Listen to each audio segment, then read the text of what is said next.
Good morning students. খাবার আওয়াজগুলো কোথায় গেল? হ্যাঁ, শীতকালে আওয়াজগুলো কি চলে গেল কম্বলের তলায়? কি হলো তুমি ওই জায়গায় বসেছো কেন?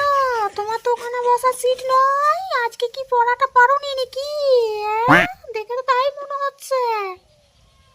কি করেছে ম্যাম বুঝে গেল আমার মুখটা দেখে। আমি বুঝতে পারছি না কি হবে বলতো রাহুল আজকে। হ্যাঁ, এই যে রাখি। কি পড়িয়েছিলাম গতকাল? ইংলিশটা পড়িয়েছিলেন। ইংলিশ? বাবা, আরে একটা ফোন চলে এলো। ঠিক আছে, পড়তে শুরু কর, আমি দেখছি তারপর। হ্যাঁ হ্যালো।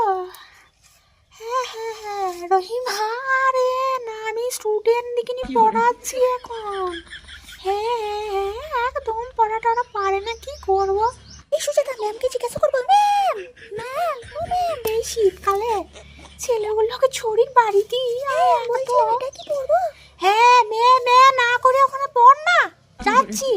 এই বলছি তোমাকে পড়া ফোন করছি, এখন আবার হেড স্যার চলে আসবে দেখতে, তখন আবার বলবে আমি ফোন করছি। স্কুলের টাইমে হবে না বুঝলে, পড়া তোমার সঙ্গে কথা বলবি না। হ্যাঁ কি বলছিলিস? খুব তো ম্যাম ম্যাম ম্যাম করছিস। বলছি ম্যাম কোনটা শুরু করবো? মানে আগের দিন তো আপনি বলেছিলেন এই যে এটা। কোনটা শুরু করবো ম্যাম? হ্যাঁ, কালকে কি পড়েছিলাম সেটাই কর। এই তুই পড়। ম্যাম আমি আজকে পড়তে পারবো না। রাখি চঞ্চলা,